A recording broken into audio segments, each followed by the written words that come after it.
Shalom Bapak Ibu Saudara, mari kita mau terus bersyukur sebab Tuhan Yesus selalu baik dalam hidup kita. Mari kita datang kepada Tuhan, kita naikkan ucapan syukur. Terima kasih Tuhan Yesus, kami mengucap syukur Tuhan. Kami mengucap syukur untuk hari yang baru lagi. Kami boleh berkumpul bersama-sama untuk beribadah kepadamu Tuhan. Biar Tuhan, Kau melihat hati kami yang terbuka. Biar Kau penuhi hati kami dengan roh-Mu Tuhan. Tuhan, biar setiap pujian dan penyembahan yang kami naikkan, itu boleh lahir dari hati kami Tuhan. Terima kasih Bapa yang baik. Mari yang mau bersorak-sorai buat nama Tuhan, katakan amin. Saya undang untuk bangkit berdiri.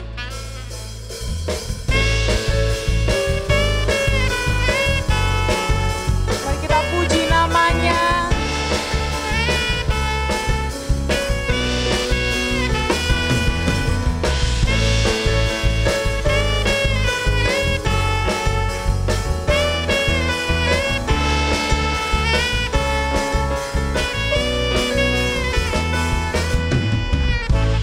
Begitu besar kasih tak tercurah bagi dunia, karyamu, kasihmu yang termulia, tiada terselami, besar dan ajaib perbuatanmu, kau beri hidupmu bagi diriku. Tiada yang sepertimu, kau berkuasa selamanya, ku puji kau selalu. Oh, betapa dalamnya, betapa lebarnya kasih setiamu. Oh, tiada bandingannya, tiada duanya, tiada seperti kau, Yesus Tuhanku.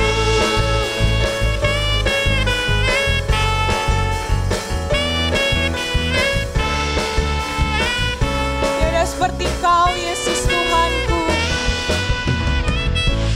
Begitu besar kasih tak tercurah bagi dunia, karyamu, kasihmu yang termulia,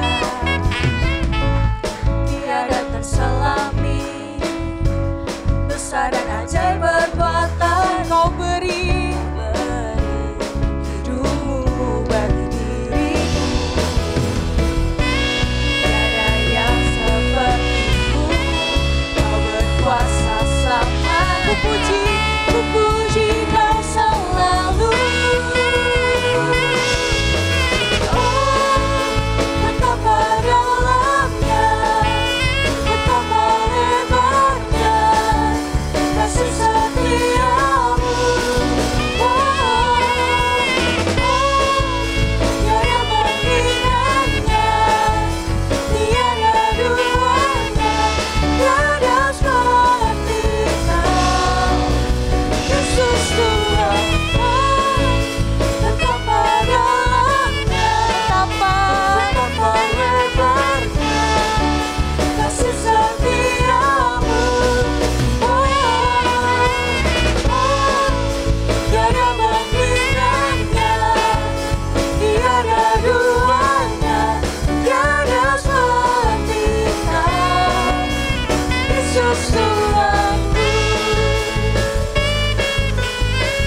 Hanya di dalam nama-Mu Tuhan ada kasih setia.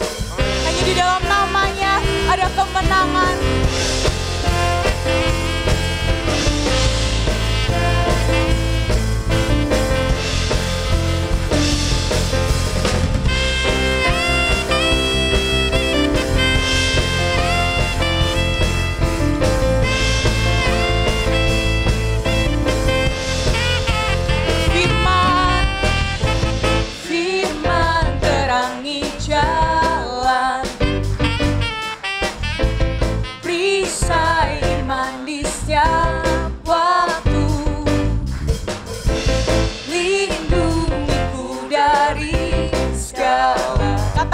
Tak pernah ku ragu karena Dia bersamaku, setia menjaga dengan kuasa mulia. Hanya di dalam nama-Nya Yesus ya sumber pengharapan sepanjang hidupku. Kuasa-Nya pasti tersedia kemenangan bagiku selama-lamanya. Amin.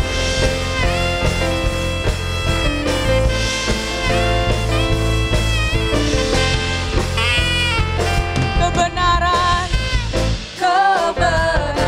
yang bebas selalu berikanku kekuatan hadapi segala tantangan. Tak pernah ku ragu karena Dia bersamaku, setia menjaga dengan kuasa mulia. Hanya di dalam nama-Nya Yesus ya sumber pengharapan sepanjang hidupku. Hanya di dalam kuasa pasti tersedia kemenangan bagiku selama-lamanya. Hanya di dalam nama-Nya Yesus ya sumber pengharapan sepanjang hidupku. Hanya di dalam kuasa-Nya pasti tersedia kemenangan bagiku selama-lamanya. Hanya di dalam nama-Nya Yesus ya sumber pengharapan sepanjang. Hanya di dalam kuasa-Nya pasti tersedia kemenangan bagiku selama-lamanya.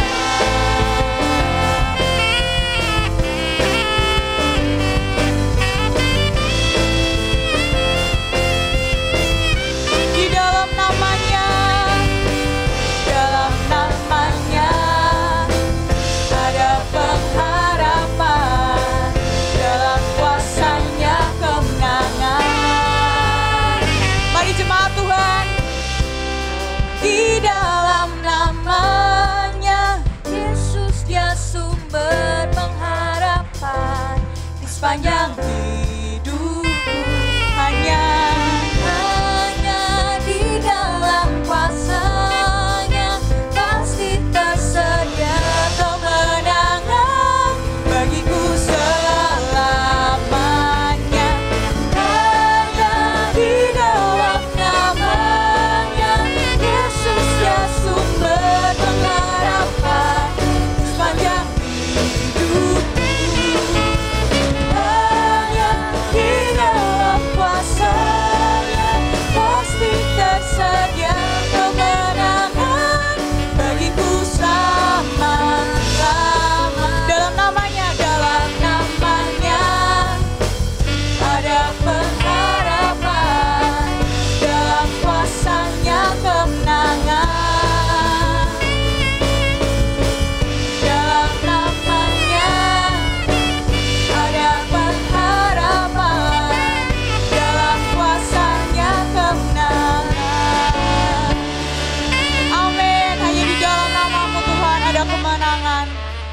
Silakan duduk kembali, Bapak Ibu Saudara.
Bersekutu denganmu selamanya.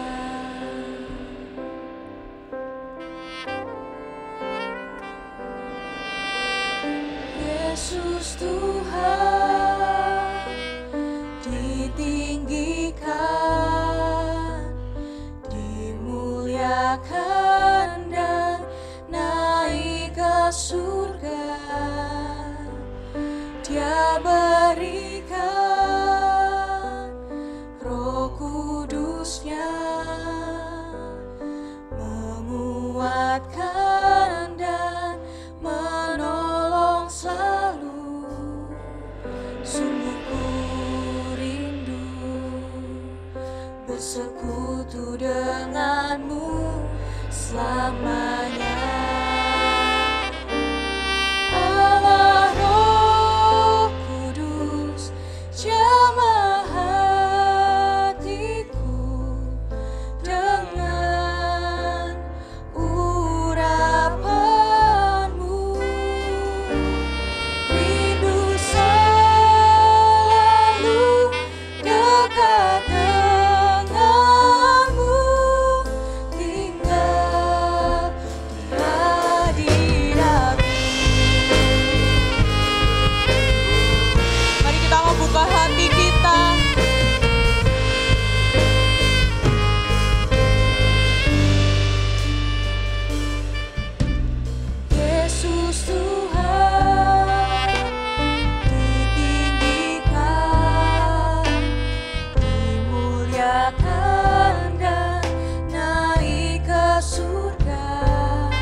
Ku rindu selalu dekat denganmu.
Terima kasih buat roh-Mu yang menyegarkan kami pagi hari ini Tuhan. Roh-Mu yang membangkitkan setiap kami, memberikan kami kekuatan yang baru. Dan kami percaya Roh-Mu akan terus bekerja di tengah-tengah kami, juga di dalam kami. Roh-Mu akan terus mengalir ya Tuhan, karena ini waktu-Mu, ini saat yang kami nanti-nantikan ketika Tuhan kami tahu ada seorang Bapa yang mengasihi kami, yang rindu untuk selalu menuntun langkah-langkah hidup kami, yang selalu rindu untuk mencurahkan isi hati-Mu kepada setiap kami. Karena itu Tuhan, kami mau terus menanti-nantikan Tuhan, membuka telinga kami, membuka hati kami, pikiran kami, roh kami ya Tuhan, untuk kami mengerti secara khusus apa yang menjadi kehendak Tuhan, apa yang menjadi isi hati Tuhan dalam kehidupan kami. Bukan tentang kami, tapi tentang Tuhan. Bukan apa yang kami mau, tapi apa yang Tuhan mau dalam hidup kami. Terima kasih Tuhan, pengurapan-Mu tercurah buat hamba-Mu, juga buat setiap kami, para jemaat-Mu yang mendengar firman-Mu pagi hari ini. Di dalam nama Tuhan Yesus, kami siap sambut firman Tuhan. Haleluya. Amin. Amin. Silakan duduk kembali jemaat Tuhan. Shalom. Sekali lagi shalom. Haleluya, puji Tuhan. Pagi hari ini kita bisa kembali bersekutu ya. Bersyukur sekali bisa bertatap muka, baik saudara yang ada di tempat ini maupun jemaat yang beribadah online di rumah. Saya percaya Tuhan sudah menyiapkan berkat yang sama buat setiap kita. Amin. Baik yang di sini maupun yang di rumah, karena Tuhan mengasihi setiap kita. Kita akan langsung membuka firman Tuhan di dalam Yohanes 7 ayat 37 sampai dengan ayat yang ke-39. Saudara boleh buka atau saudara bisa lihat ke depan. Kita akan bahas 3 ayat ini, pesan yang sederhana, pesan yang singkat pagi hari ini, tapi Tuhan rindu kita mengerti dan kita melakukannya. Yohanes 7 ayat 37 sampai 39. Saya akan bacakan. Dan pada hari terakhir, yaitu pada puncak perayaan itu, Yesus berdiri dan berseru, barang siapa haus, baiklah ia datang kepadaku dan minum. Barang siapa percaya kepadaku, seperti yang dikatakan oleh kitab suci, dari dalam hatinya akan mengalir aliran-aliran air hidup. Yang dimaksudkannya ialah roh yang akan diterima oleh mereka yang percaya kepadanya. Sebab roh itu belum datang karena Yesus belum dimuliakan. Kalau kita membaca 3 ayat ini, Bapak Ibu nanti bisa belajar di rumah, baca ayat-ayat sebelumnya dan sesudahnya. Di ayat yang ke-37 saya mau jelaskan sedikit, nanti kita akan fokus di ayat yang ke-38. Ayat 37 Tuhan itu berkata di puncak, jadi seperti kesimpulannya. Itu mereka sedang merayakan hari raya Pondok Daun ya, selama 7 hari. Di hari terakhir puncaknya, klimaksnya ya, itu merupakan satu kesimpulan. Lalu Tuhan Yesus itu berdiri dan dengan suara yang keras ya, dengan lantang Tuhan Yesus berkata, barang siapa haus, ya barang siapa haus, baiklah ia datang kepadaku dan minum. Ini berbicara tentang keselamatan yang kekal. Ya, Tuhan Yesus berdiri, dia berkata kepada orang-orang yang ada di situ pada waktu itu, barang siapa yang membutuhkan air hidup, ya barang siapa yang haus. Kalau orang haus itu butuh air, Bapak Ibu Saudara ya, butuh minum, tapi bukan air biasa. Tapi Tuhan sedang menawarkan keselamatan yang kekal. Tuhan Yesus sedang menawarkan hidup yang kekal. Tuhan berkata barang siapa haus, barang siapa butuh air hidup yang memberikan kepada dia jaminan keselamatan, kehidupan yang kekal. Tuhan berkata baiklah ia datang kepadaku. Baiklah ia datang kepada juru selamat, kepada sumber air hidup satu-satunya, yaitu Tuhan Yesus Kristus. Lalu Tuhan berkata dan ia minum, ya. Baiklah ia datang lalu lalu ia minum. Baiklah ia datang mencari sumber air yang sejati, sumber air yang hidup. Dan minum artinya membuka hatinya, percaya kepada Yesus, lalu menerima Yesus di dalam hatinya menjadi Tuhan dan Juru Selamat. Dan orang itu akan menerima keselamatan yang kekal. Dia akan menerima kehidupan yang kekal untuk selama-lamanya. Bapak Ibu Saudara, lalu kita akan fokus lanjut di ayat yang ke-38. Kita akan banyak menyoroti ayat ini. Saya berdoa Roh Kudus secara pribadi menjelaskan kepada saudara semua. Barang siapa percaya kepadaku, kata Tuhan. Barang siapa percaya kepada Yesus. Kita berhenti sampai di kalimat itu dulu, next slide selanjutnya. Ya, barang siapa yang percaya kepada Yesus, nanti kita akan lanjut, baru dari dalam hatinya akan mengalir aliran air hidup. Tapi kita mau cek dulu, ya kita mau berhenti dulu di kalimat yang awal ini. Barang siapa yang sungguh-sungguh percaya kepada Yesus, yang sungguh-sungguh menerima Dia sebagai Tuhan dan Juru Selamat. Mereka ini adalah orang-orang yang penuh kasih karunia. Mereka menerima kelimpahan kasih karunia. Bapak Ibu Saudara, kalau kita ini bisa percaya kepada Yesus, kita bisa menerima anugerah keselamatan. Itu semua hanya karena kasih karunia. Amin. Itu bukan hasil perbuatan kita. Kita diterima oleh Allah bukan atas apa yang kita lakukan atau apa yang tidak kita lakukan, tapi atas apa yang Yesus lakukan di atas kayu salib dengan karyanya yang sempurna. Dan ketika kita menerima, kita percaya kepada Yesus, kita itu seperti orang yang mendapatkan sesuatu yang sebenarnya kita tidak layak, ya kita nggak pantas mendapatkannya. Saya mendengar sebuah ilustrasi. Ada seorang hakim, ada seorang penjahat, ya, ada seorang penjahat yang begitu jahat, begitu banyak dosanya, dia membunuh orang sehingga hari itu dia ada di depan pengadilan dan hakim memutuskan dia harus dijatuhi hukuman mati. Tetapi hari itu, ya, hakim ini berkata kepada penjahat itu, ya, kamu diampuni, kamu dibebaskan, yang seharusnya kamu menerima hukuman mati itu, tapi ada berita baik hari ini. Kamu dibebaskan, kamu diampuni. Bayangkan saudara kalau jadi penjahat itu, ya, betapa kita itu bersorak-sorak, betul ya?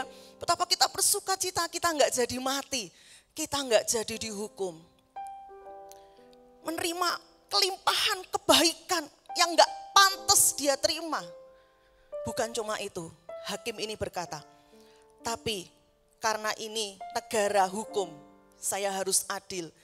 Yang bersalah tetap harus dijatuhi hukuman mati. Tapi jangan khawatir, jangan takut. Yang menggantikan posisimu adalah anakku satu-satunya. Anaknya hakim ini satu-satunya itu yang akan menggantikan penjahat ini, saudara. Ya, anaknya diserahkan untuk menggantikan, mendapatkan hukuman. Harusnya orang ini yang dihukum, harusnya orang ini yang ditembak mati. Tidak punya lagi kesempatan untuk hidup. Tapi hakim berkata, jangan takut, anakku yang akan menggantikan kamu. Aku rela menyerahkan anakku supaya kamu diampuni, supaya kamu bebas, kamu tidak mendapatkan hukuman mati itu. Tidak berhenti sampai di situ, tidak cukup sampai itu. Setelah itu penjahat itu tidak kemudian bebas pergi kemana-mana, lalu dia berbuat jahat lagi. Lalu hakim itu mengangkat dia menjadi anak. Hakim itu mengundang penjahat ini untuk menjadi bagian dalam keluarganya. Untuk bersama-sama di dalam keluarga itu menikmati semua yang hakim miliki. Menikmati semua berkat, menikmati semua keindahan rumahnya, menikmati semua segala harta yang dimiliki oleh hakim ini. Tapi saudara bayangkan, kalau saudara yang jadi penjahat itu, apakah setelah itu saudara akan hidup seenaknya? Mau kembali lagi berbuat dosa? Mau kembali lagi saudara hidup di luar? Gak karuan, ya, dijatuhi hukuman lagi? Saya percaya tentu tidak. Amin. Tentu tidak. Penjahat ini menerima yang namanya kelimpahan kasih karunia yang gak layak dia terima, kebaikan yang luar biasa. Dan itu mengubah kehidupannya. Itu mengubah hari-hari ke depannya. Dia tinggalkan semua perbuatan dosanya, dia tinggalkan semua perbuatan jahatnya. Dia berkata, aku sudah menerima kebaikan ini. Aku gak mau sia-siakan kasih karunia ini. Aku mau memberikan hidupku kepada hakim ini. Aku mau mengabdi kepada hakim ini. Aku mau tinggal dan melayani Bapak Hakim ini. Meskipun Bapak Hakim ini gak suruh dia. Ya, gak suruh dia, ayo kamu melayani di rumahku. Ayo kamu ikut bekerja. Enggak. Tapi penjahat ini dengan rela, dengan satu kesadaran.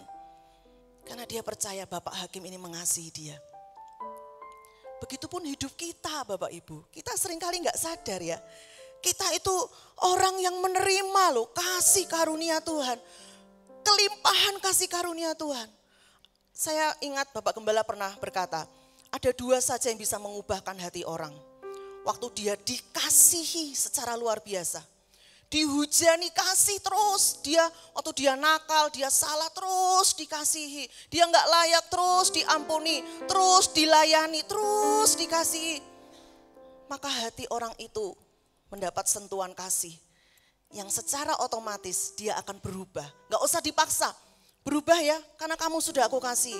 Berubah ya, bekerja ya, melayani ya. Gak usah saudara, kalau hati saudara terbuka, saudara selalu menyadari kekayaan, kebaikan Tuhan, kelimpahan yang harusnya aku ini yang dihukum mati. Yang harusnya kita semua ini yang masuk ke dalam api neraka, saudara. Tapi ada Yesus Kristus yang menggantikan kita. Amin. Dia menggantikan hukuman kita. Saya percaya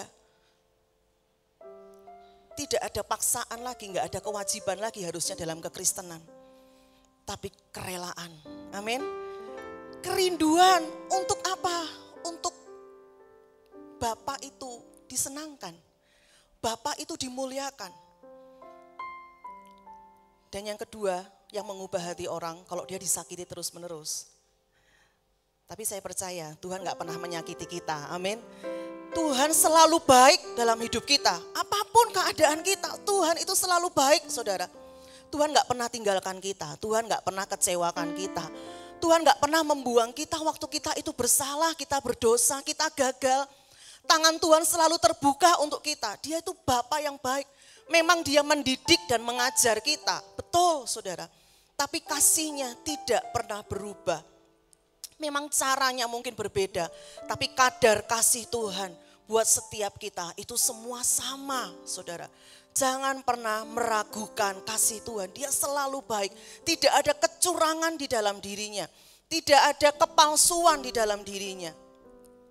Barang siapa percaya kepadaku. Sebelum saya melanjutkan selanjutnya kalimat ayat ini. Pastikan saudara. Saudara sungguh-sungguh sudah menerima dia sebagai Tuhan dan Juru Selamat. Menerima semua kelimpahan kasih karunia ketika saudara percaya Yesus. Saudara menerima dia di dalam hatinya.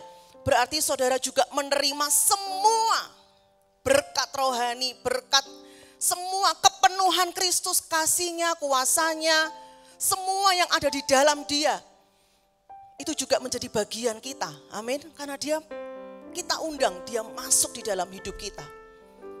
Barang siapa percaya kepada Tuhan, percayalah saudara itu memiliki semua kelimpahan. Kelimpahan kasih karunia yang begitu besar yang seharusnya kita tidak layak untuk menerimanya. Tapi dia begitu baik dalam kehidupan kita. Kita akan lanjut saudara. Tadi ya barang siapa percaya kepada Tuhan. Dikatakan dari dalam hatinya. Ya, akan mengalir aliran-aliran air hidup. Saudara, waktu saya dapat rema ayat ini, saya terus bayangkan aliran. Terus bayangkan mengalir, ya, mengalir aliran. Firman Tuhan ini enggak berkata barang siapa yang percaya kepada Tuhan di dalam hatinya ada genangan air, ya. Ada air, cukup cuma dikatakan barang siapa percaya kepadaku di dalam hatinya ada air. Enggak, Tapi dari dalam, berarti kalau dari dalam mengalirnya kemana saudara? Keluar, dari dalam. Dikatakan dari dalam itu mengalir. Kita ditentukan, saya tulis di situ, semua yang kita terima dari Tuhan tidak ditentukan untuk berhenti menggenang cukup sampai di diri kita. Tapi harus mengalir keluar, membawa kehidupan. Amin. Ini yang berkata Tuhan Yesus saudara. Yang berkata bukan Paulus, yang berkata bukan Petrus. Tuhan Yesus sendiri ngomong, barang siapa percaya ya, barang siapa yang sudah menerima, menyadari kelimpahan kasih karunia, ada sumber air hidup itu di dalam dirinya. Lihat, dari dalam hatinya secara otomatis itu akan mengalir keluar, akan mengalir aliran-aliran. Enggak cuma dikatakan akan mengalir, akan ada air, atau akan menetes saudara ya. Kenapa dipilih kata mengalir? Saya selalu renungkan mengalir, aliran. Dari semula saudara tahu waktu Tuhan punya rencana menyelamatkan kita. Tuhan rindu semua yang kita terima dari Tuhan. Semuanya saudara, semuanya. Berkat rohani semuanya. Karya keselamatan, anugerah, kasih, kuasa, sukacita, damai sejahtera, kekuatan, harapan, kepastian, kesembuhan, apalagi. Saudara bisa sebutkan semua yang saudara terima dari Tuhan. Tuhan tidak pernah menentukan itu berhenti sampai pada diri kita saja. Tapi harus mengalir keluar. Apa yang mengalir? Ya, saya minta tolong suami saya memilihkan gambar ini. Sebentar, tadi dulu masih yang ya. Saya bayangkan kita yang paling atas saudara. Kalau kita sadar, kita percaya Yesus, kita menerima kelimpahan kasih karunia. Ya, secara otomatis hidup kita itu akan mengalirkan aliran air itu. Ada orang-orang yang menerima dampak kehidupan. Ada 2 orang di bawahnya, lalu 2 orang di bawahnya juga sama, dia percaya kelimpahan kasih karunia itu. Tuhan berkata barang siapa percaya, dari dalam hatinya akan mengalir lagi. Ya, tidak berhenti sampai 2 orang di baris kedua. Itu akan terus mengalir. Sampai di baris ketiga ada 4 orang, sampai di baris selanjutnya saudara. Dari 1 orang kita akan mengalirkan aliran itu. Air kehidupan kepada setiap orang di sekitar kita. Saudara bayangkan apa yang terjadi kalau setiap kita seperti ini, ya, semua orang di kota Jatibarang akan mengalami dampak kehidupan, akan sungguh-sungguh mengalami aliran air hidup. Kenapa harus aliran air? Kenapa enggak yang lain, saudara? Saudara tahu air membawa kehidupan, amin. Tanaman yang hampir mati, saudara rawat, saudara siram, saudara kasih air, itu akan hidup kembali. Tuhan mau kehidupan yang kita terima, kita alirkan sehingga orang di sekitar kita juga mengalami kehidupan yang sama. Amin. Kita membawa dampak kehidupan, kita menerima kehidupan yang kekal dan kita harus membawa dampak kehidupan juga kepada orang di sekitar. Mengalir, saudara. Coba kita akan lihat gambar ini, arti mengalir, saya lihat di kamus. Saudara kalau bayangkan, mendengar kata mengalir, saudara bayangkan ada sungai yang mengalir. Ini video sebenarnya ya, saya minta suami saya untuk pilih gambaran air yang mengalir. Saudara mendengar kata sungai yang mengalir, berarti air di dalam sungai itu enggak berhenti saudara, betul? Tidak berhenti hanya di situ, tapi dia apa? Mengalir ya. Namanya mengalir itu terus bergerak maju, tidak berhenti. Namanya mengalir, tidak berhenti. Dia terus mengalir, dia terus bergerak maju, tidak terbendung. Nah ini saudara ya, bayangkan itu hidup kita. Dari dalam kita mengalir terus aliran, tidak berhenti. Airnya enggak berhenti saudara, enggak diam gitu loh, enggak diam, tidak menggenang. Tapi dia mengalir ya, tidak berhenti, tidak terbendung. Kalau dalam bahasa Inggris menurut Amplified Bible, dikatakan mengalir itu secara terus-menerus. Kalau sungai yang mengalir, enggak cuma mengalir hari ini saudara ya, besok berhenti, besok menggenang, enggak. Tapi dia setiap saat dia itu akan mengalir saudara. Kemarin saya ke Danau Beko ya, saya lihat di situ kalau air yang tidak mengalir, karena itu danau bukan sungai yang punya aliran air seperti ini, dia diam aja di situ ya. Betapa kotornya, betapa hijaunya di situ ya. Betapa banyak binatangnya di situ. Dan saya waktu pelajari apa perbedaan air mengalir dan air menggenang. Ternyata di air yang mengalir ini saudara, kadar oksigennya lebih tinggi. Kadar oksigennya lebih tinggi daripada air yang menggenang. Nah itu yang Tuhan mau dalam hidup kita. Kenapa firman Tuhan dengan simpel berkata barang siapa percaya ya kepadaku menerima kelimpahan kasih karunia. Dari dalam hatinya itu otomatis saudara mengalir terus keluar. Mengalir aliran air hidup. Hidup kita itu saluran. Amin saudara. Hidup kita bukan sumbernya. Saudara enggak perlu ngoyo, enggak perlu berbeban berat bagaimana aku harus mengalirkan ini. Enggak. Saudara cukup menerima dari Tuhan. Saudara cukup terus terhubung dengan Tuhan. Cukup percaya, cukup terus mengingat karya salib Kristus. Cukup terus pandang salib Kristus. Menerima kelimpahan aliran kasih karunia-Nya. Karena saudara bukan sumbernya. Amin. Kita bukan sumbernya. Sumbernya adalah Tuhan melalui rohnya di dalam kita. Ayat 39 dijelaskan yang dimaksud adalah Roh Kudus yang berdiam di dalam kita waktu kita percaya kepada Yesus. Kadang-kala kita bingung bagaimana ya aku bisa jadi berkat. Bagaimana ya hidupku ini bisa menjadi dampak. Saudara, tinggal taat saja, tinggal lakukan saja saudara. Tinggal terus terhubung dengan Tuhan. Mengingat terus karya salib Kristus, kelimpahan yang sudah penuh di dalam kita. Di dalam kita nih, aduh saudara kalau sudah bayangkan, kalau sudah anak kecil yang terima hadiah, udah begitu banyak hadiah yang bagus-bagus yang kita terima. Saudara masih simpan itu untuk diri sendiri? Yang seharusnya kita harus alirkan itu, ya alirkan itu kepada banyak orang. Enggak perlu ngoyo, enggak perlu pusing, enggak perlu bingung, enggak perlu stres, berbeban berat. Karena kita bukan sumbernya, kita cuma saluran, saudara, amin. Kita ini cuma saluran. Waktu rohnya diberikan kepada kita, namanya saluran, kita dulu yang menerima, amin. Kita dulu yang mengalami, roh yang membangkitkan, roh yang menyegarkan, roh yang memberi kekuatan, saudara.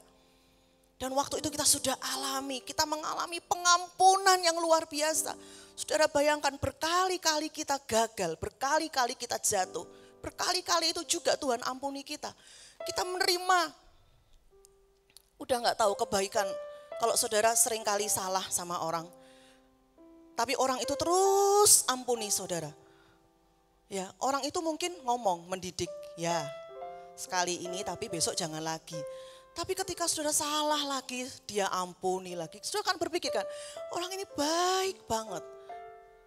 Aku gak layak terima pengampunan ini. Tapi dia terus mengampuni saudara. Itu terus mengalir, pengampunan itu terus mengalir. Ketika saudara mengalami kelimpahan kasih yang seperti itu, pengampunan yang luar biasa. Dan waktu saudara menghadapi orang-orang di sekitarmu, pasanganmu mungkin yang menyakiti hatimu. Apakah engkau akan tahan aliran itu? Pengampunan yang sudah penuh di dalam hidupmu. Yang seharusnya kita tinggal alirkan itu kepada pasangan kita. Ampuni, kasihi. Dan kasih itu akan mengubah pasangan kita. Amin. Bukan kita yang bisa mengubah dia. Tapi kasih Tuhan yang terus mengalir. Rohnya yang di dalam kita. Yang terus mengalir. Memberikan kasih pengampunan. Itu akan mengubah hati seseorang, saudara. Next selanjutnya kita akan melihat contoh. Ya, ini saya berikan contoh, aliran apa sih? Semua yang kita terima dari Tuhan, saudara menerima kuasa. Betul? Waktu saudara diangkat jadi anak, saudara punya hak, saudara punya kuasa, saudara punya kekuatan.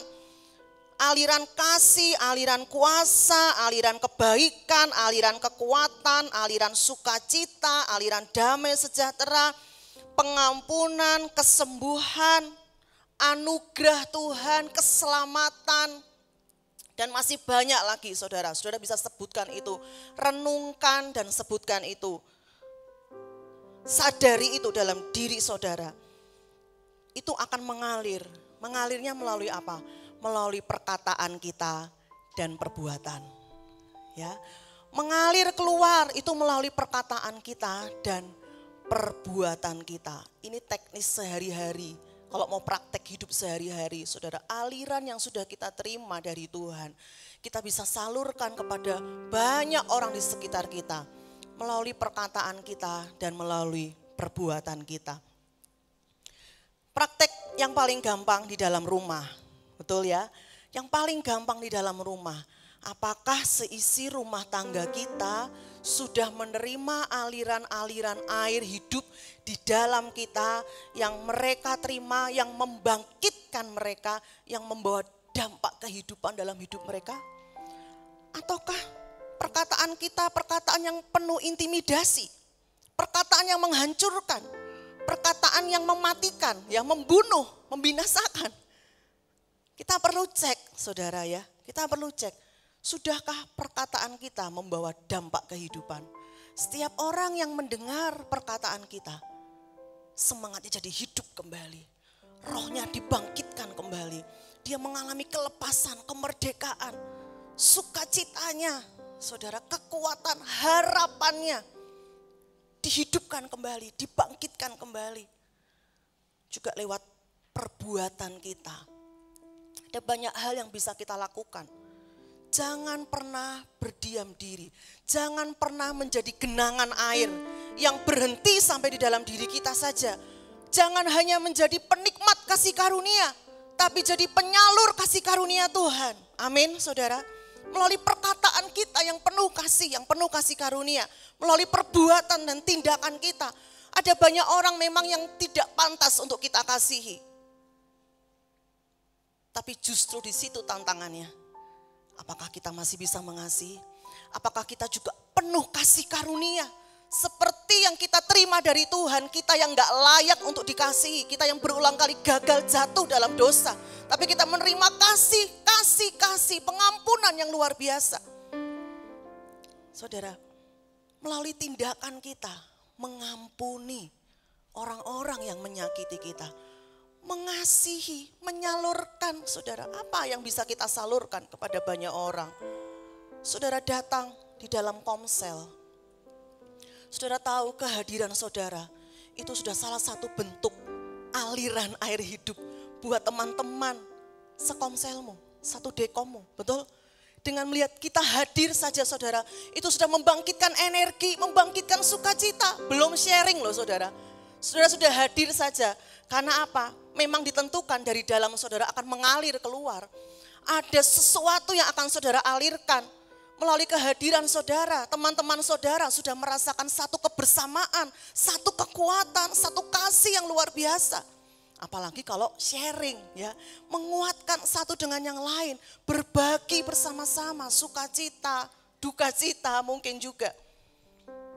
Kehadiran kita, tindakan kita, perkataan kita, saudara, itu harusnya menjadi satu bukti ada aliran air kehidupan yang terus mengalir seperti sungai tadi, saudara, terus bergerak maju dan tidak pernah berhenti. Kita akan lihat satu contoh, yaitu Petrus. Ya, di dalam Kisah Para Rasul 3 ayat yang ke-6, Petrus ini dan Yohanes bertemu dengan orang lumpuh. Ini peristiwa sesudah mereka menerima baptisan Roh Kudus. Ya, peristiwa sesudah mereka itu menerima curahan Roh Kudus. Mereka sudah menerima air hidup, ada aliran air hidup di dalam hidup mereka. Tuh orang ini berkata, meminta kepada Petrus. Petrus berkata, emas dan perak tidak ada padaku. Aku enggak punya yang lain, aku enggak punya harta, aku enggak punya emas perak. Tetapi apa yang kupunyai? Petrus punya apa? Dia punya sumber air hidup. Amin. Dia punya sumber itu yang lebih berharga daripada emas dan perak. Tetapi apa yang kupunyai, aliran air hidup, sumber air hidup itu, kuberikan kepadamu. Petrus jadi alatnya Tuhan. Petrus jadi saluran. Dia cukup mengalirkan saja lewat tindakannya, lewat kepeduliannya melihat orang yang sakit ini. Petrus berkata, aku gak punya emas perak, tapi apa yang aku punya, yaitu kehidupan, sumber air hidup, keselamatan kekal. Lalu dia berkata, demi nama Yesus, ya nama Yesus diberitakan. Orang demi nama Yesus Kristus, orang Nazaret itu, berjalanlah. Maka orang lumpuh itu bangkit dan berjalan, saudara. Ada aliran apa? Aliran kasih, belas kasihan Tuhan. Ada aliran apa lagi? Aliran kuasa, betul? Ada kuasa di dalam hidup Petrus, dialirkan kepada orang lumpuh ini. Ada juga aliran kesembuhan, saudara. Petrus gak usah ngoyo, gimana caranya ya saya mendoakan orang sakit ini, gimana caranya ya. Petrus gak usah ngoyo, gak usah stres, saudara, gak usah pusing-pusing. Bagaimana caranya? Dia cukup mengalirkan tuh, dia cukup berkata, demi nama Yesus Kristus. Dia pakai kuasa itu, air sumber hidup yang sudah ada di dalam dirinya, dialirkan keluar. Karena yang menyembuhkan bukan Petrus, Petrus bukan sumbernya. Petrus cuma saluran, tinggal mengalirkan aliran air kehidupan itu kepada orang lumpuh ini. Dan orang lumpuh ini mengalami dampak kehidupan. Dia bangkit, dia berjalan, dia bersuka cita karena dia disembuhkan, saudara. Contoh yang kedua, Jemaat Makedonia.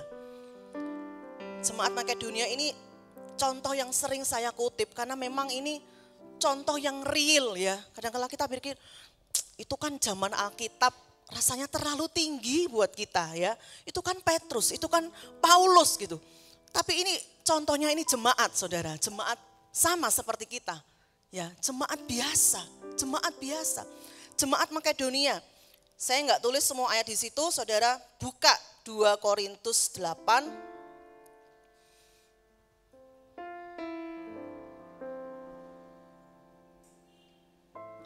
2 Korintus 8 ayat 1 sampai 5, lalu ayat yang ke-9. Nanti lanjut pasal 9 ayat 13 sampai 15. Saya akan bacakan ya, saudara bisa simak. Pelayanan kasih. Saudara-saudara, kami hendak memberitahukan kepada kamu, ini Paulus yang ngomong ya. Kami hendak memberitahukan kepada kamu, pada jemaat di Korintus ini tentang apa? Kasih karunia. Kasih karunia yang dianugerahkan kepada jemaat-jemaat di Makedonia. Saudara lihat ini. Selagi dicobai dengan berat dalam berbagai penderitaan. Mereka dicobai dengan berat, dengan berat dalam berbagai penderitaan. Saudara lihat, sukacita mereka apa? Meluap, saudara. Ya, bukan situasi nggak bisa menghentikan aliran air kehidupan di dalam kehidupan jemaat Makedonia yang sudah mengalami kekayaan kasih karunia. Sekalipun dicobai dengan berat, punya banyak masalah. Dikatakan sukacita mereka itu meluap. Tetap saudara gitu ya, nggak ada yang bisa hentikan, otomatis secara natural. Tetap ada aliran air kehidupan itu, ada aliran sukacita itu meluap, melimpah. Itu sampai dirasakan, dialami, menjadi dampak buat banyak orang pada waktu itu. Sukacita mereka itu meluap. Dan meskipun mereka apa? Sangat miskin. Jangan berpikir bagaimana aku bisa mengalirkan sesuatu, aku nggak punya apa-apa. Aku miskin, apalagi dalam situasi pandemi seperti ini, saudara. Tapi lihat ini jemaat Makedonia, saudara.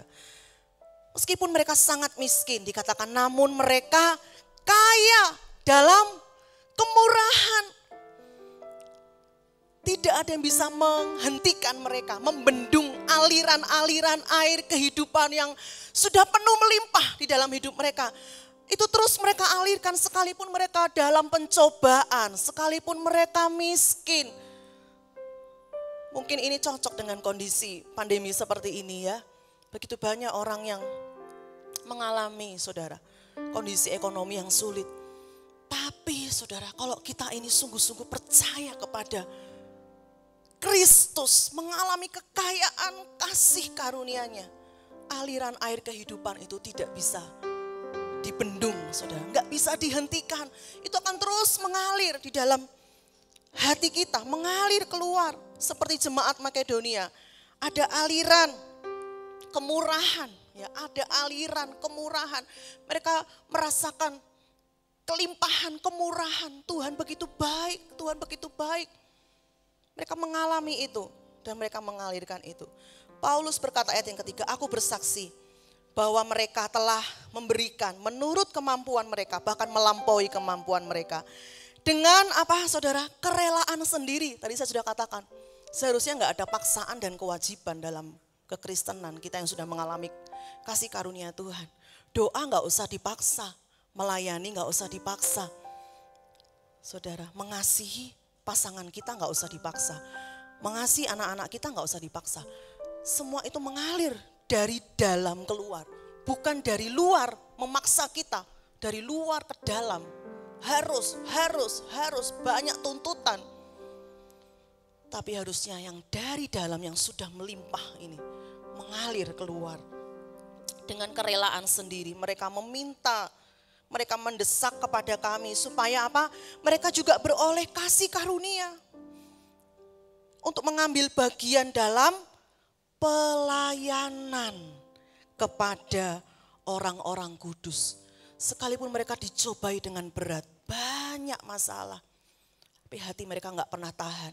Kerinduan dari dalam hati, aliran air yang harus disalurkan. Gitu, nggak bisa dibendung lagi, harus disalurkan. Dengan cara apa? Melayani sesama tubuh Kristus, melayani orang-orang kudus. Itu salah satu cara kita menyalurkan juga apa yang Tuhan berikan kepada kita. Mereka memberikan lebih banyak daripada yang kami harapkan.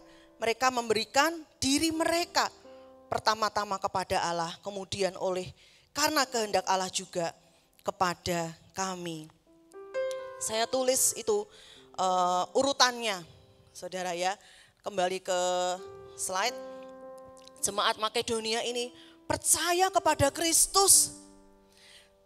Lalu dampaknya dia mengalami kelimpahan kasih karunia. Lalu dampaknya setelah mengalami kelimpahan kasih karunia secara natural, saya suka dengan kata natural ya. Nggak dipaksa gitu, nggak dipaksa, otomatis. Karena sesuatu yang dipaksa itu akan menghilangkan sukacita di dalamnya. Betul saudara? Kalau saudara dipaksa memberi ya. Anak saudara ya, jangan selalu dikasih instruksi saudara. Biarkan ada inisiatif. Karena waktu mereka berinisiatif, punya kerelaan, sukacitanya beda saudara. Amin. Gak usah dipaksa-paksa. Sudah dipaksa berdoa ya. Tapi saudara beda waktu saudara dengan kerinduan hatimu engkau datang mencari Tuhan. Dengan hati yang mengasihi Tuhan, ada kerelaan dari dalam hatimu. Mereka mempersembahkan hidup mereka, dikatakan mereka memberikan diri mereka dengan kerelaan, memberikan diri mereka pertama-tama kepada Tuhan dengan rela mempersembahkan. Ini Tuhan, seluruh hidupku, aku yang harusnya mati, aku yang gak layak. Siapa aku ini Tuhan? Siapa kita ini saudara kalau Tuhan gak jamah, gak sentuh hidup kita hari ini? Sudah bisa bayangkan kondisi hidup saudara hari ini kalau saudara gak ditangkap oleh Tuhan? Saudara mengalami kekayaan kasih karunia itu. Dan biarlah dengan kerelaan hatimu, kau mempersembahkan hidupmu kepada Tuhan. Tidak ada lagi yang bisa kita berikan kepada Tuhan selain hidup kita, saudara, betul? Apalagi yang mau kita berikan kepada Tuhan? Uang kita, Tuhan empunya segalanya. Dikatakan persembahan yang hidup, kudus dan berkenan di hadapan Tuhan. Itu persembahan hidup, saudara. Bukan artinya saudara rame-rame semua nanti jadi pendeta, bukan ya. Artinya segala aspek hidup saudara mempermuliakan Tuhan. Tujuannya itu mempermuliakan Tuhan. Tujuannya itu saudara jadi saksinya Tuhan. Dalam berumah tangga, dalam membangun hubungan suami istri, sebagai orang tua, sebagai pedagang, sebagai karyawan, sebagai anak-anak, sebagai pelajar, ibu rumah tangga, siapapun saudara, lakukan yang terbaik. Lakukan seperti untuk Tuhan dan bukan untuk manusia. Setiap hari saudara berkata, Tuhan, ini pelayananku hari ini. Pelayananku untuk suamiku, untuk istriku, untuk anak-anakku. Kalau kita diizinkan bisa melayani di dalam gedung gereja, itu juga kasih karunia Tuhan. Amin, saudara.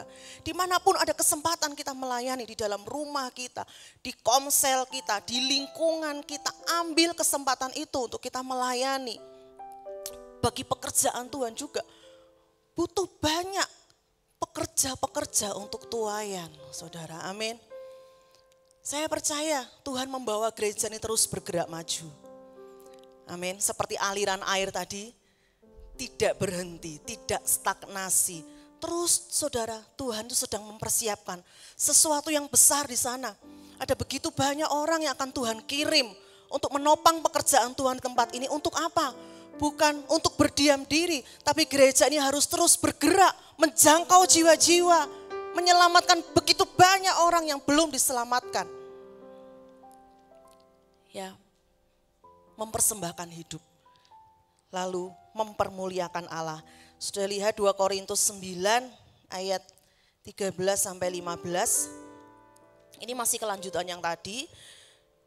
Nanti saudara baca ayat-ayat sebelumnya, saya bacakan aja ayat 13, dikatakan, dan oleh sebab kamu telah tahan uji dalam pelayanan itu, ya, mereka sudah benar-benar sungguh-sungguh tahan uji dalam pelayanan kasih kepada orang-orang kudus. Dikatakan mereka memuliakan Allah. Hidup yang dipersembahkan sungguh-sungguh kepada Tuhan, itu merupakan hidup yang mempermuliakan Allah. Orang yang melihat itu akan mempermuliakan Tuhan yang kita sembah. Mereka akan berkata, luar biasa. Tuhan yang disembah oleh orang-orang Kristen. Ya, Tuhan yang baik, Tuhan yang penuh kasih. Mereka mempermuliakan Allah karena ketaatan kamu dalam pengakuan akan Injil Kristus, dan karena ya mereka mempermuliakan Allah itu karena ketaatan mereka, juga karena kemurahan hatimu dalam membagikan segala sesuatu dengan mereka. Mereka ini maksudnya orang-orang Yerusalem yang ditolong, saudara ya, yang menerima aliran air kehidupannya mereka. Dalam membagikan segala sesuatu dengan mereka dan dengan semua orang.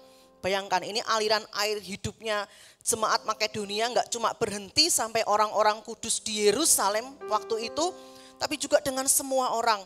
Sedangkan di dalam doa mereka, ya, orang-orang yang menerima aliran air hidup itu, di dalam doa mereka, mereka juga merindukan kamu. Ya, mereka itu menanti-nantikan kamu, rindu sama kamu. Oleh karena apa? Oleh karena kasih karunia Allah yang melimpah di atas kamu. Orang-orang akan menanti-nantikan kita, saudara, karena melihat apa? Ada kasih karunia Tuhan di dalam hidup kita. Ada kemurahan Tuhan di dalam hidup kita. Yang nampak ya kepada kita. Kita menjadi orang yang murah hati. Kita menjadi orang yang gampang berbelas kasihan kepada orang. Kita menjadi saluran yang terus mengalirkan kepada banyak orang. Ayat yang ke-15 dikatakan, syukur kepada Allah karena karunia-Nya yang tak terkatakan itu. Syukur kepada Tuhan. Syukur kepada Allah yang sudah berbuat baik, melimpahi kasih karunia kepada jemaat di Makedonia. Paulus berkata, syukur kepada Allah karena apa? Karunia-Nya yang memang tidak terkatakan itu, yang sudah begitu nyata dalam hidup jemaat di Makedonia. Saudara, mari kita mau bangkit. Saudara ya, mungkin banyak hal hari ini ada sumbatan-sumbatan di saluran kehidupan kita. Tapi kalau pesan Tuhan datang pagi hari ini kepada kita, Tuhan mau terus pakai kita untuk mengalirkan aliran itu. Mengalir di segala musim. Itu yang Tuhan mau. Mengalir di segala musim. Seperti sungai tadi, bukan hanya mengalir waktu keadaanmu baik-baik saja. Bukan mengalir pada waktu engkau happy, engkau bersuka cita. Ya semua perekonomianmu baik-baik, keluargamu baik-baik, enggak ada masalah, hubungan suami istri baik-baik. Saudara, enggak. Tapi yang Tuhan mau mengalir di segala musim kehidupan kita. Coba lihat ayat yang terakhir. Roma 8 ayat 32 dan 35. Saudara nanti bisa baca satu perikop ini, tapi saya akan bacakan 2 ayat ini. Bagaimana di waktu susah pun kita bisa mengalirkan aliran air hidup itu. Ia yang tidak menyayangkan anaknya sendiri, tetapi yang menyerahkannya bagi kita semua. Ini kelimpahan kasih karunia yang kita terima ya. Yesus diberikan kepada kita untuk menggantikan hukuman kita. Berkata, bagaimanakah mungkin Ia tidak mengaruniakan segala sesuatu kepada kita bersama-sama dengan Dia? Siapakah yang akan memisahkan kita dari kasih Kristus? Penindasan atau kesesakan atau penganiayaan atau kelaparan atau ketelanjangan atau bahaya atau pedang? Saudara, situasi tidak bisa menghentikan aliran-aliran air kehidupan yang terus mengalir dari hidup kita. Situasi apapun itu, saudara ya, baik penindasan, kesesakan, penganiayaan, kelaparan, ketelanjangan, bahaya, pedang. Seharusnya itu tidak bisa menghentikan aliran air kehidupan itu. Kalau kita punya keyakinan iman yang teguh. Kalau sudah baca perikop ini judulnya keyakinan iman. Kalau kita punya keyakinan iman yang teguh akan Kristus Yesus, akan Injil kasih karunia. Keyakinan yang teguh bahwa Allah telah menyerahkan anaknya. Dan bagaimana mungkin Ia tidak mengaruniakan segala sesuatu bagi kita. Keyakinan yang teguh yang seperti ini saudara. Bahwa kelimpahan kasih karunia itu ada di dalam kita. Itu yang seharusnya membuat kita terus bisa mengalir di segala musim. Tidak ada yang bisa memisahkan kita dari kasih Kristus. Enggak ada saudara. Kalau saudara yakin akan kasih karunia-Nya, maka kasih Kristus itu tidak bisa dipisahkan. Dia terus ada mengalir di dalam kita. Bukan karena kita kelaparan, terus kita terpisah dari kasih Kristus. Enggak saudara. Situasi yang buruk, situasi yang sulit tidak bisa menghentikan kita. Kita berkata, tapi aku ini lemah. Tapi aku ini sering gagal. Tapi aku ini sering jatuh. Aku sering jauh dari Tuhan. Aku rapuh. Saudara ya. Memang firman Tuhan juga berkata dalam 2 Korintus 4. Tetapi harta ini kami punyai dalam bejana tanah liat. Ini bejana tanah liat saudara. Hidup kita ini seperti bejana tanah liat. Saudara tahu tanah liat? Kita bukan bejana besi. Ya, bejana besi. Kita bejana tanah liat yang rapuh, gampang hancur saudara. Tapi juga gampang dibentuk oleh Tuhan. Oleh tangan Tuhan. Dikatakan kita bejana tanah liat supaya apa? Supaya nyata bahwa kekuatan yang melimpah-limpah itu berasal dari Allah. Amin, saudara. Tidak, saya mau katakan sekali lagi, tidak ada yang bisa menghentikan aliran air kehidupan itu selama kita percaya kepada Injil kasih karunia dan terus menyadari kelimpahan kasih karunia. Saudara, apapun situasi kita hari ini, saudara harus kembali pada Injil kasih karunia Allah. Amin. Apapun itu, saat susah, saat khawatir, saat kesulitan ekonomi, kembali pada salib Kristus, kembali pada Injil kasih karunia. Saudara lihat, lawong Bapa aja mau menyerahkan anaknya untuk aku diselamatkan. Masa dia tidak menyerahkan, dia tidak memberikan kepadaku apa yang aku butuhkan? Begitu saudara ya, apapun itu, saudara sedang mengalami kesendirian, penolakan. Kembali pada Injil, kembali pada salib Kristus. Saudara, pandang salib Kristus. Yesus saja ditolak, Yesus saja berkorban. Dia mau mengalami penganiayaan, penderitaan. Waktu kita dalam kondisi senang pun, seharusnya kita juga tetap kembali pada salib Kristus. Waktu kita punya segalanya, waktu hidup kita baik-baik saja, seharusnya kita terus juga melihat salib Kristus, melihat Injil kasih karunia. Kenapa saudara? Kita melihat Yesus yang kaya rela jadi miskin. Yesus yang punya segalanya, dia rela berkorban. Dia menebus dosa manusia, dia melayani, dia mencari orang berdosa. Bagaimana dengan saya yang hari ini hidup saya baik-baik saja? Apakah saya masih mau rela berkorban? Apakah saya masih mau pergi pada jiwa-jiwa? Apakah saya masih mau seperti Yesus merendahkan diri, mengosongkan diri, mengambil rupa seorang hamba? Saudara, pokoknya apapun lah situasi kita, baik susah, senang, suka, duka, baik kaya, kelimpahan, miskin, kekurangan, semua kembalikan pada salib Kristus. Pandang salib Kristus dan di situ engkau akan menemukan jawabannya.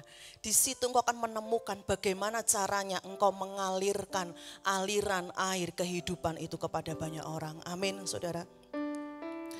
Saya rindu kita terus bergerak maju. Amin. Apapun yang terjadi di tengah pandemi ini. Saudara, kapan terakhir kali saudara terus digerakkan Tuhan, punya belas kasihan pada jiwa-jiwa? Saudara, kapan terakhir kali engkau menangis, meneteskan air mata waktu engkau berdoa bagi jiwa-jiwa yang belum diselamatkan? Masih adakah aliran air kehidupan itu dalam dirimu? Ataukah hari ini air itu sudah jadi genangan, berhenti sampai diri kita? Saya berdoa kita semua, setiap kita secara pribadi, terus punya pekerjaan misi dalam hidup kita. Amin, saudara. Karena kita saksinya Tuhan, kita duta kerajaan Allah. Setiap kita harus punya pekerjaan misi. Paling tidak saudara, saudara punya beban untuk satu jiwa yang terus engkau doakan. Terus engkau sebut namanya. Siapapun itu, keluargamu, tetanggamu, karyawanmu, siapapun itu, sebut nama mereka. Pekerjaan misi menjadi salah satu juga sarana kita mengalirkan aliran air kehidupan kepada orang-orang yang belum diselamatkan. Latih keluarga saudara, latih anak-anak saudara dalam mezbah keluargamu. Berdoa bagi teman-teman mereka yang belum diselamatkan, supaya mereka punya hati yang penuh belas kasihan. Mereka tergerak untuk mengalirkan aliran air kehidupan itu juga yang sudah diberikan kepada mereka. Latih keluarga saudara punya pekerjaan misi. Ajak mereka bergandengan tangan. Mungkin ada asisten rumah tangga dalam rumah saudara yang belum diselamatkan. Doakan saudara. Kapan terakhir kita mendoakan mereka?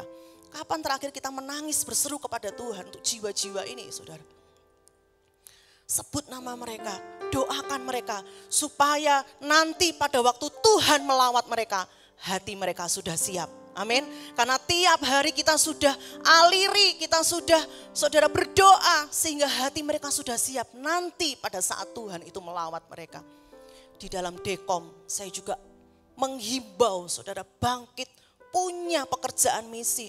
Saudara akan terus bergerak ketika engkau bersentuhan dengan jiwa-jiwa. Jangan berhenti, jangan stagnasi saudara. Terus lakukan pekerjaan Tuhan, terus jangkau jiwa-jiwa, terus beritakan Injil, terus bergerak alirkan aliran air kehidupan saudara. Ada begitu banyak jiwa-jiwa di luar sana yang belum diselamatkan. Paling tidak dalam Dekom saudara, saudara berdoa, bikin daftar nama jiwa-jiwa. Yuk kita doakan bareng-bareng, kita berseru kepada Tuhan. Untuk jiwa-jiwa yang belum diselamatkan. Pekerjaan misi dalam tubuh Kristus mungkin sebagai program, tapi itu juga bagus untuk melatih kita saudara ya. Pekerjaan misi di Super Kids, di GAC anak muda, saya juga berdoa anak muda juga bangkit, mengalirkan aliran air kehidupan juga bagi generasi mereka. Mari pagi hari ini kita mau terus buka hati kita, meresponi panggilan Tuhan dan mengerjakan panggilan kita. Mari bangkit berdiri bersama-sama. Kita akan pujikan lagu ini. Kita Katakan sebelum kita masuk dalam perjamuan kudus, saudara.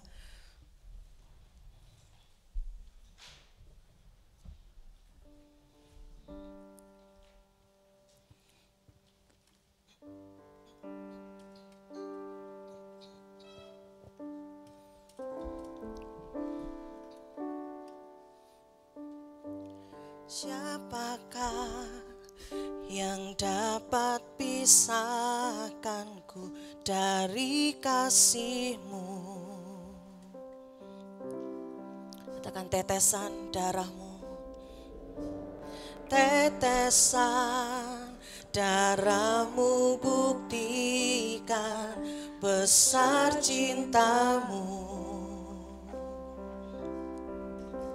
Sedalamnya lembah di hidupku, Engkau datang mengangkat hidupku. Biarlah cinta di hatiku terus menyala di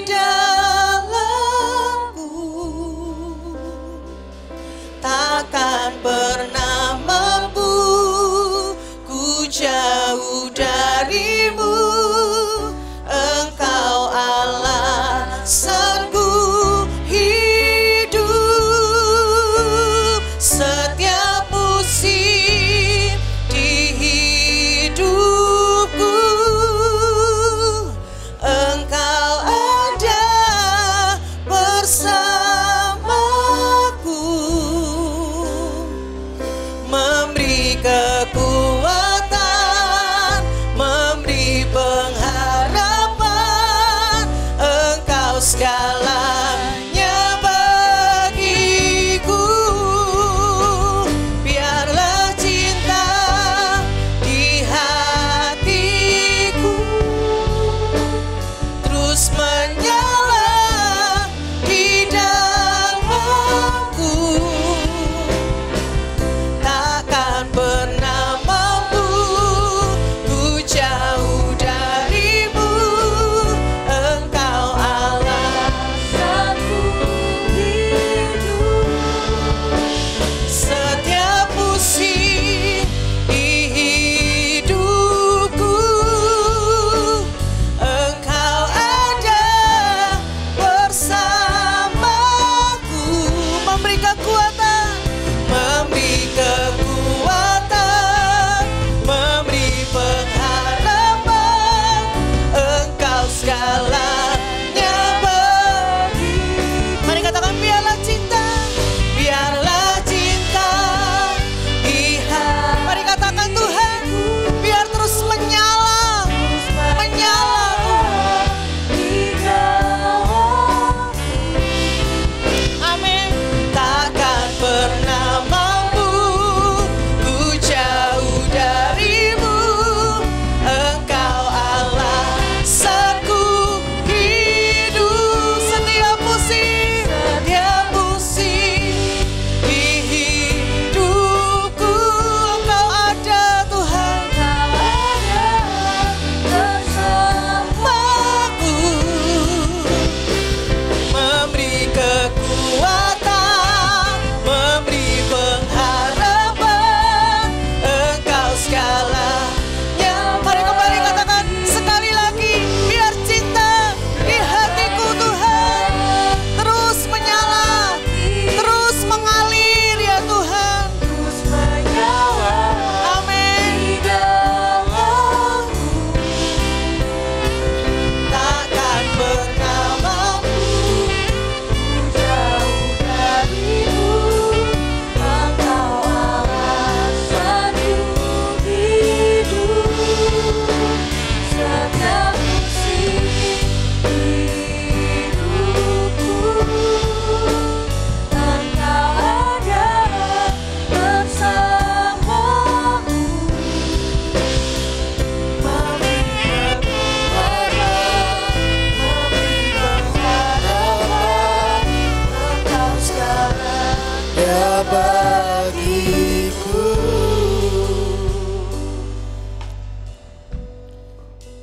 ini sebelum kami ambil bagian dalam persekutuan dengan tubuh dan darah-Mu, bahwa kami kembali untuk merasakan kasih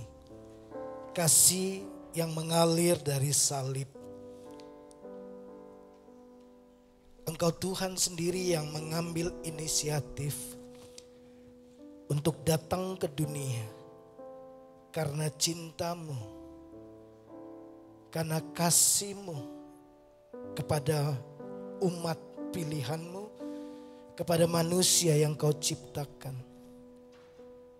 Waktu Engkau naik kembali ke surga, Kau tinggalkan pesan yang sama, supaya semua orang, tidak ada satupun yang terhilang, tidak ada satupun yang merasa sendiri, tidak ada satupun yang merasa ditinggalkan, tidak ada satupun yang merasa ditolak, tapi semua merasakan kasih Tuhan lewat hidup kami.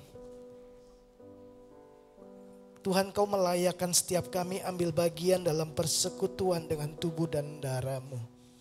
Semua kami, tidak terkecuali, kami semua disentuh oleh kasih karunia, mengalami kelimpahan kasih karunia.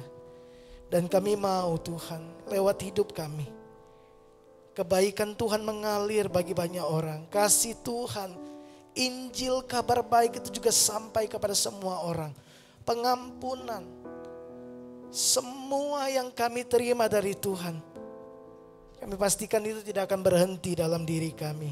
Mengalir dan terus mengalir. Setiap orang yang menerima aliran kehidupan yang mengalir dari Tuhan lewat kami, mereka akan menerima kehidupan yang datang dari Tuhan juga. Terima kasih, terima kasih. Berkati roti dan anggur yang melambangkan tubuh dan darah Tuhan, supaya setiap kali kami makan dan minum dari cawan, dari makan roti ini, kami mengingat kembali pengorbanan Yesus atas hidup kami. Tuhan memberkati kami semua, memberkati juga hamba-hamba-Mu yang akan melayani perjamuan kudus hari ini. Bagi Tuhan segala hormat, pujian dan kemuliaan di dalam dan demi nama Yesus Kristus. Kami siap bersama-sama menikmati perjamuan kudus hari ini. Haleluya. Amin.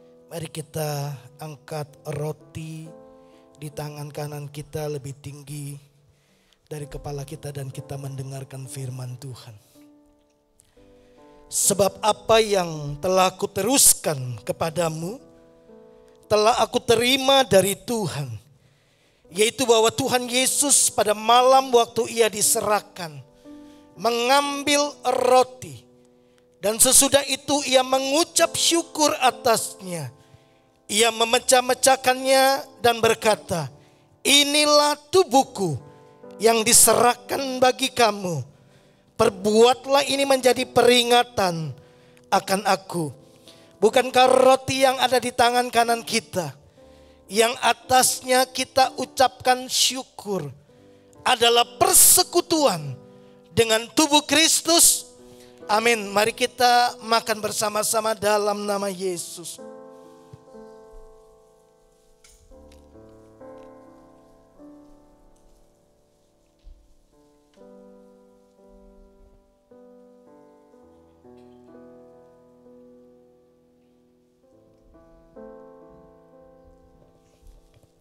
Mari kita angkat cawan lebih tinggi dari kepala kita dan dengarkan firman Tuhan. Demikian juga Ia mengambil cawan sesudah makan, lalu berkata, cawan ini adalah perjanjian baru yang dimateraikan oleh darahku. Perbuatlah ini setiap kali kamu meminumnya menjadi peringatan akan aku. Bukankah cawan yang ada di tangan kanan kita ini, yang atasnya kita ucapkan syukur, adalah persekutuan dengan darah Kristus. Amin. Mari kita minum bersama-sama dalam nama Yesus.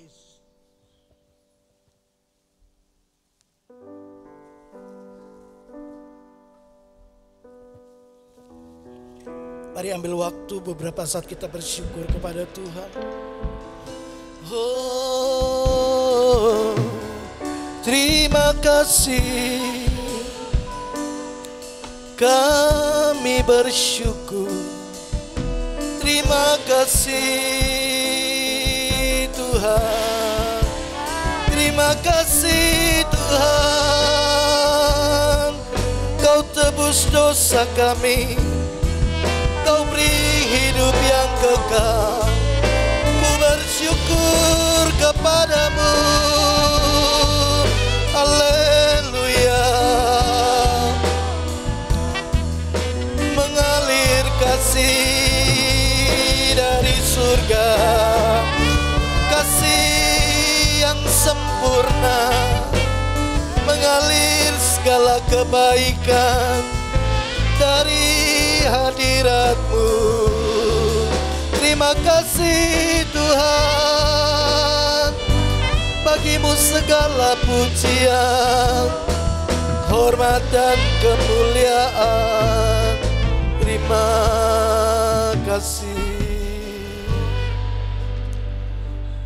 Terima kasih kalau kami diberi kesempatan untuk ambil bagian dalam persekutuan dengan tubuh dan darah-Mu. Untuk kami kembali mengingat dan sekaligus memberitakan kematian Tuhan sampai Tuhan Kau datang yang kedua kalinya. Biar Kau mendapati setiap kami terus menjadi pribadi yang mengalirkan aliran-aliran kehidupan yang kami terima dari Tuhan. Terima kasih buat firman-Mu. Terima kasih buat persekutuan dengan tubuh dan darah-Mu. Kami naikkan ucapan syukur ini di dalam dan demi nama Yesus Kristus. Haleluya. Mari kita selesaikan ibadah kita, kita bangkit berdiri bersama-sama. Ku bersyukur padamu Tuhan, sebab kasih setiamu di dalam hidupku. Anugerah-Mu besar bagiku, di setiap langkahku ku memuji-Mu. Bersyukur padamu Tuhan, sebab kasih setiamu di dalam hidupku. Anugerah-Mu besar bagi, di setiap langkahku ku memuji-Mu.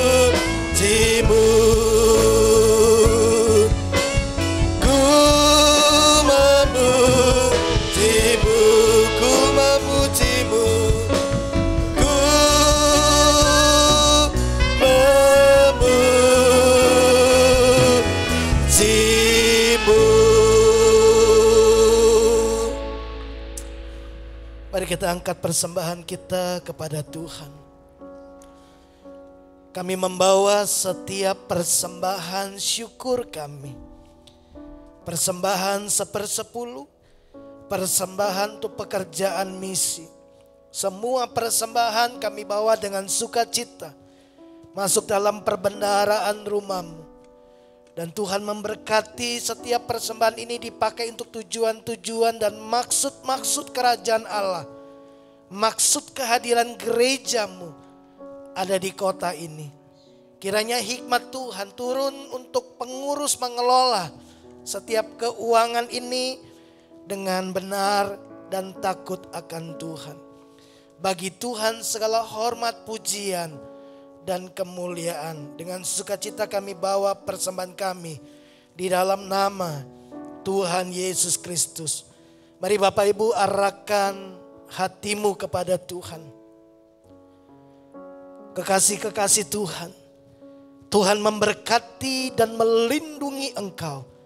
Ia menyinari engkau dengan wajahnya dan memberikan engkau kasih karunia. Demi kasih karunia dari kepenuhan Yesus Kristus, putranya yang tunggal. Dia menghadapkan wajahnya kepadamu dan memberikan damai sejahtera, sukacita, kekuatan, kelimpahan, segala yang baik dan beragam kemurahannya kiranya datang dalam hidupmu. Kita terima berkat ini di dalam persekutuan Bapa, Anak, dan Roh Kudus. Mulai hari ini sampai selama-lamanya. Kita terima berkat ini di dalam nama Tuhan Yesus Kristus. Setiap kita yang percaya diberkati Tuhan, mari sama-sama katakan amin. Selamat hari Minggu. Tuhan Yesus memberkati kita semua.